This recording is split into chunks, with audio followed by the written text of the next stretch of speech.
Bayangkan, seorang anak yatim piatu tinggal sendirian, di tengah hutan tanpa listrik, tanpa manusia lain.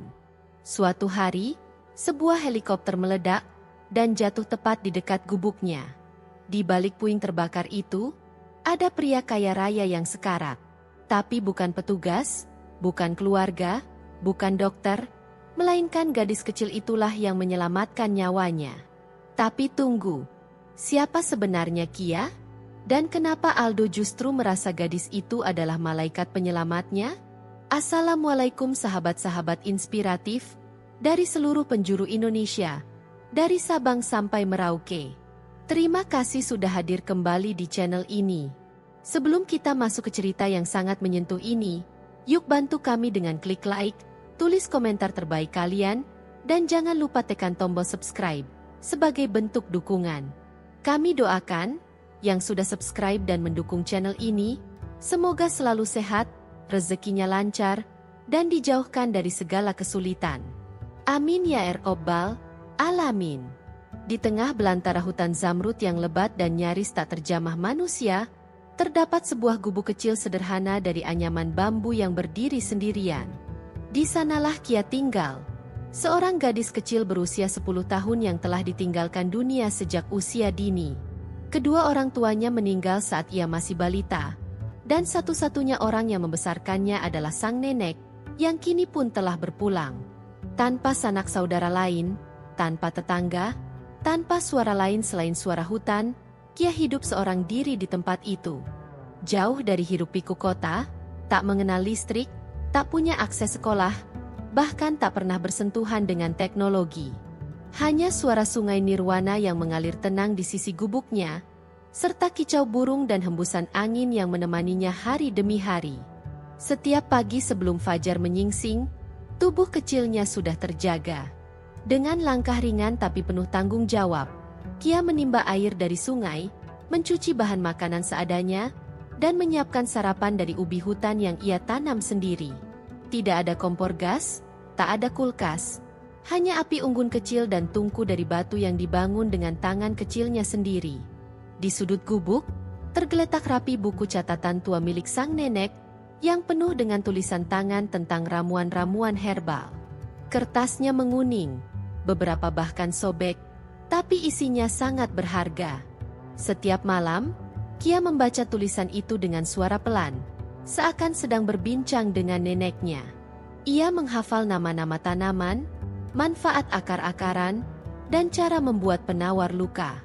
Semua itu bukan sekadar pengetahuan, melainkan warisan terakhir dari satu-satunya sosok yang pernah memeluknya dengan cinta. Gubuk kecil itu menjadi saksi hidup gadis kecil yang tumbuh tanpa pelindung, tapi tetap berdiri tegar. Tak pernah sekalipun menangis keras, meski sunyi selalu menyelimuti. Di balik sorot matanya yang tenang, tersimpan jiwa yang telah diasah oleh kesendirian dan keterbatasan. Hutan bukan tempat bermain, tapi tempat belajar tentang bertahan hidup. Kia tidak pernah meminta lebih, hanya berharap agar hari ini bisa dilalui dengan selamat, dan besok masih ada harapan baru untuk dijalani. Tapi tanpa disangka, kehidupan sunyinya akan berubah drastis. Saat langit di atas hutan zamrud tiba-tiba bergetar oleh suara ledakan yang mengguncang bumi. Pagi itu, suasana hutan terasa jauh berbeda dari biasanya. Langit tampak kelabu meski mentari belum sepenuhnya naik. Udara terasa lebih dingin dan berat, seolah menyimpan sesuatu yang hendak pecah kapan saja. Daun-daun jambu berguguran tak sesuai musim, beterbangan di bawah angin yang aneh arah dan kekuatannya. Burung-burung enggang yang biasa bersahutan justru terdiam, lalu terbang rendah menjauh dari pohon-pohon tinggi seperti sedang menghindari sesuatu. Kia duduk di bawah pohon jambu, tengah memotong akar herbal yang baru ia gali dari pinggiran sungai. Tangannya sibuk, tapi sorot matanya menyiratkan kegelisahan. Sesuatu terasa salah. Angin yang biasanya sejuk, kini justru menusuk. Aroma tanah tercium lebih tajam, tanda bahwa alam tengah bersiap menghadapi sesuatu yang luar biasa. Tiba-tiba, suara menggelegar memecah kesunyian. Dentuman keras menggema di seluruh penjuru hutan, membuat tanah bergetar hebat. Pisau kecil yang dipegang Kia hampir terlepas dari genggamannya. Mata kecil itu membelalak, memandang ke arah barat, ke sumber suara yang mengepulkan asap hitam pekat di atas pepohonan. Itu bukan suara pohon tumbang, bukan pula perkelahian hewan hutan. Dentuman tersebut memiliki gema logam, seperti suara ledakan besar yang belum pernah didengar sebelumnya. Jantungnya berdetak cepat. Di tengah rasa takut yang mulai menjalar, rasa penasaran justru menarik langkah kaki mungil itu untuk menyusuri arah asap. Tanpa banyak pertimbangan, ia segera mengaitkan tas anyaman ke bahu, menggenggam pisau kecilnya sebagai pelindung. Langkah-langkahnya menyusuri semak belukar yang basah oleh embun pagi.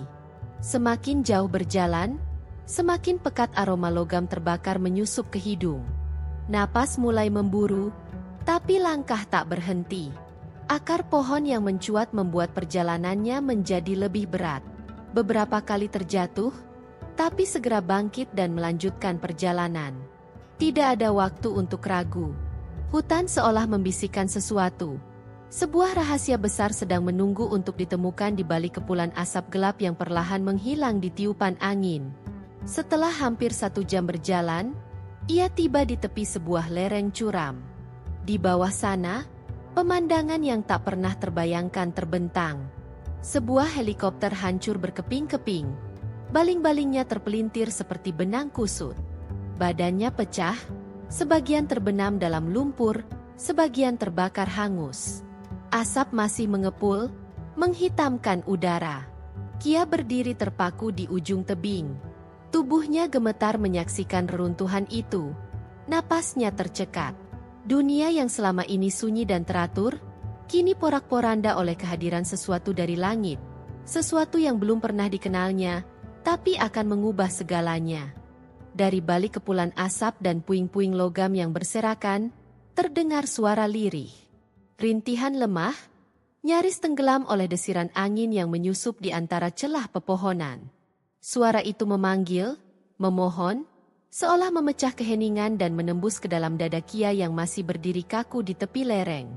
Langkah kaki mungil itu perlahan mundur setapak, ragu-ragu. Di satu sisi, ketakutan mencengkeram, tapi di sisi lain, ada dorongan kuat dari dalam hati yang tak bisa dijelaskan. Jika tidak ada yang membantu, lalu siapa lagi yang akan menyelamatkan suara yang nyaris padam itu? Tidak ada manusia lain di hutan ini selain dirinya. Dengan napas terputus-putus, gadis kecil itu berbisik lirih, memohon kekuatan dari langit. Lalu, langkah demi langkah dimulai, menuruni lereng curam yang dipenuhi lumpur dan akar-akar pohon yang menjuntai seperti jerat tak terlihat. Setiap genggaman pada akar, setiap pijakan di tanah yang licin, menjadi ujian keteguhan. Tangan kecilnya tergores duri. Kakinya beberapa kali tergelincir, tapi suara rintihan dari bawah terus membimbing seperti magnet. Akhirnya, ia tiba di dasar jurang. Asap masih mengaburkan pandangan, membuat matanya perih. Dengan cepat, potongan-potongan logam yang menghalangi jalan disingkirkan satu persatu. Di balik reruntuhan, tubuh seorang pria dewasa tergeletak, wajahnya berlumur darah, dan kakinya terjepit batang logam besar. Pakaiannya robek, tubuhnya gemetar lemah. Nafasnya berat, tapi mata pria itu terbuka setengah, menunjukkan pandangan kabur yang penuh luka dan ketidakpastian. Gadis kecil itu mendekat perlahan, menjaga suaranya tetap tenang. "Pak, Bapak bisa dengar?" tanyanya hati-hati. Pria itu menggerakkan bibirnya. Suara nyaris tak terdengar, hanya sepatah kata, "Tolong kakiku." Tatapan mata yang lemah itu menatap wajah kecil Kia seolah tak percaya. Ia menjawab lirih, "Saya bantu, Pak." Tangan kecilnya gemetar saat mencoba mengangkat batang logam yang menjepit kaki pria itu. Tapi benda itu terlalu berat. Ia menggigit bibir, menahan panik. Kemudian, sabuk pengaman yang melilit tubuh pria tersebut dipotong dengan pisau kecil. Lalu kain dari tas anyaman digunakan untuk menyeka darah yang mengalir dari dahi pria itu. Semua dilakukan dengan ketelitian yang diwarisi dari neneknya. Satu-satunya yang pernah mengajarkannya tentang merawat orang sakit dengan cara sederhana. Tak ingin membuang waktu, Kia segera mengumpulkan batang bambu, ranting, dan daun kering. Dalam waktu singkat, sebuah tandu darurat terbentuk. Tubuh pria itu perlahan dipindahkan, penuh kehati-hatian agar luka tidak semakin parah. Meski suara erangan kesakitan sesekali terdengar, pria itu tetap diam, hanya memandangi gadis kecil itu dengan tatapan tak percaya.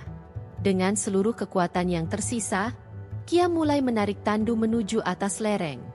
Hujan mulai turun perlahan, membuat tanah semakin licin, tapi langkah-langkah kecil itu terus bergerak, berpacu melawan waktu, cuaca, dan rasa takut yang membayangi setiap sisi perjalanan. Langit mulai gelap saat tandu darurat itu tertarik perlahan di atas tanah basah. Hujan yang semula hanya gerimis, kini berubah menjadi deras, menyusup masuk ke sela dedaunan dan membuat udara semakin dingin. Jalan yang harus dilalui sangat licin, penuh akar pohon, batu-batu tajam, dan lubang-lubang lumpur yang tersembunyi. Tubuh kecil Kia gemetar, tapi tangannya tetap erat menggenggam tali rotan yang ia ikatkan di pundaknya untuk menarik tandu. Setiap langkah terasa seperti mendaki gunung yang tak berujung. Sesekali tandu miring dan hampir tergelincir ke sisi lereng, membuatnya harus segera menahan dengan seluruh tenaganya agar tubuh pria yang ia selamatkan tidak terguling masuk ke semak basah di bawah. Suara nafas berat pria itu, rintihannya yang tertahan, dan tatapan matanya yang kosong menjadi pengingat bahwa waktu tak bisa disia-siakan. Harus segera menemukan tempat aman, atau segalanya akan terlambat. Di tengah guyuran hujan, Kia melihat sebuah celah di antara dua batu besar, terlindung oleh akar pohon yang tumbang. Meskipun sempit dan gelap, tempat itu tampak cukup aman untuk berlindung malam ini. Dengan tenaga tersisa, tubuh pria itu ditarik masuk ke dalam celah, lalu ditidurkan di atas dedaunan kering yang sebelumnya disapu bersih. Api kecil segera disulut dengan batu dan daun kering yang dibawa dari gubuk. Butuh beberapa kali usaha hingga akhirnya nyala kecil muncul dan mulai menerangi wajah pucat pria tersebut. Kia duduk di sisi tandu, mengatur napas yang memburu sambil memperhatikan luka-luka pria itu yang tampak mulai memburuk. Tangan mungil itu mengambil sehelai kain basah, merendamnya di air hujan, lalu menempelkannya di dahi pria itu dengan penuh kehati-hatian. "Tahan, Pak. Bapak harus kuat," bisiknya, lirih tapi penuh harapan. Pria yang akhirnya memperkenalkan dirinya sebagai Aldo, hanya mengangguk lemah. Nafasnya berat, tapi matanya menatap Kia dengan sorot penuh keheranan dan kekaguman. Dalam kegelapan gua yang sunyi, hanya ada suara deras hujan di luar dan retakan kayu di perapian kecil mereka. Suara petir sesekali menggema, menerangi wajah Kia yang kini mulai pucat karena kelelahan. Tapi ia tak pernah meninggalkan sisi Aldo. Setiap beberapa menit, ia mengganti kain kompres dan mengecek pernafasan Aldo yang mulai tak stabil. Ketika demam pria itu semakin tinggi, Kia mengeluarkan daun herbal yang telah dikumpulkan dan mulai meracik ramuan yang dulu pernah diajarkan neneknya. Getah pohon, akar jambu keling, dan daun kalibata dicampur menjadi satu dalam tempurung kelapa. Ramuan itu dioleskan ke dada Aldo dengan tangan gemetar. Kia tahu, jika malam ini tak berhasil menurunkan panasnya, keadaan bisa menjadi jauh lebih gawat. Setiap kali Aldo mengerang, Kia menenangkan dengan suara lembut dan tangan kecil yang menyentuh dengan kasih. Di tengah ketegangan itu, Kia menatap api kecil yang terus berkedip, seolah memegang harapan terakhir mereka. Dalam hatinya, doa-doa bergema tanpa suara. Di tengah hutan yang dingin, di dalam gua sempit itu, dua jiwa yang tak saling kenal sebelumnya kini saling menggantungkan hidup. Dan malam itu, hujan turun seakan tak akan berhenti, membasuh semua luka dan membentangkan awal dari kisah yang jauh dari selesai. Sementara itu, di dalam gua sempit yang lembab, Aldo terbaring dalam diam. Nafasnya berat, tubuhnya gemetar menahan rasa sakit yang terus menghantui sejak kecelakaan itu. Setiap kali mencoba bergerak sedikit saja, rasa nyeri di kakinya mencuat tajam, menembus hingga ke tulang. Api kecil yang menyala tak cukup menghangatkan tubuh yang mulai menggigil. Di tengah keheningan yang menusuk, pikirannya melayang ke detik-detik sebelum semuanya berubah. Kilas balik tentang bagaimana helikopter yang ditumpangi kehilangan kendali begitu cepat. Suara alarm meraung, pilot berteriak panik, Dan baling-baling mulai berputar liar sebelum akhirnya pesawat besi itu menukik dan menghantam pepohonan hutan. Semuanya terjadi dalam sekejap, dan gelap menyelimuti setelahnya. Kini, di tengah rimbunan hutan yang asing, Aldo benar-benar merasa kecil. Seorang pria dewasa yang terbiasa hidup dalam kemewahan, kini hanya bisa terbaring dan bertahan hidup berkat seorang anak kecil yang bahkan tak mengenalnya. Rasa bersalah menggerogoti hatinya. Dulu di kota, setiap langkah ditentukan oleh jadwal rapat, saham, dan strategi bisnis. Tak pernah ada waktu untuk sekadar memperhatikan hal sederhana, seperti secangkir teh hangat atau suara burung di pagi hari. Tapi sekarang, satu-satunya hal yang diinginkan hanyalah sembuh, dan memastikan gadis kecil itu pulang dengan selamat. Saat itu, suara ranting patah terdengar dari luar gua. Jantungnya berdegup cepat. Tangan gemetar mencoba mendorong tubuh ke atas, tapi tak ada tenaga yang cukup. "Kia?" panggil Aldo dengan suara parau, tapi tak ada jawaban. Beberapa detik kemudian, langkah kecil terdengar mendekat. Lalu muncullah sosok yang sangat dinanti.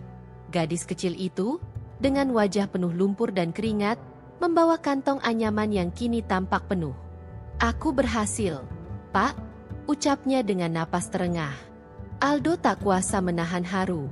Tatapannya lekat pada Kia, seolah tak percaya bahwa gadis itu benar-benar kembali. Kia segera membersihkan luka Aldo dengan air dan kain bersih, lalu mulai menyiapkan ramuan dari akar dan daun yang telah dikumpulkan. Tangannya bekerja cepat, mencampur bahan di atas batu pipih, lalu mengoleskannya ke luka yang masih tampak bengkak. Rasa perih langsung menjalar, tapi Aldo bertahan. Ia tahu, di balik tangan kecil itu tersimpan ilmu bertahan hidup yang diwariskan dari nenek Kia. Balutan baru kemudian dikencangkan dengan potongan kayu sebagai penyangga. Selesai merawat luka, Kia duduk di samping api. Matanya menatap nyala kecil yang menari dalam diam. "Pak, kita nggak bisa terus-menerus di gua ini. Kalau hujan besar datang lagi, bisa banjir," katanya dengan nada serius. Aldo hanya bisa memandang, menyadari bahwa beban yang ditanggung gadis kecil itu jauh lebih besar dari usianya. "Kalau begitu, apa rencanamu?" tanyanya lemah. Kia menatapnya mantap. "Saya akan buat tandu baru yang lebih kuat, lalu bawa bapak ke gubuk saya. Di sana lebih aman." Rencana itu tidaklah ringan, tapi tak ada pilihan lain. Aldo tahu bahwa ia tidak bisa menolak. Di wajah kecil yang menghitam oleh lumpur itu, ia melihat ketulusan dan tekad yang tak tergoyahkan. Dan dalam hatinya, rasa hormat yang begitu dalam mulai tumbuh.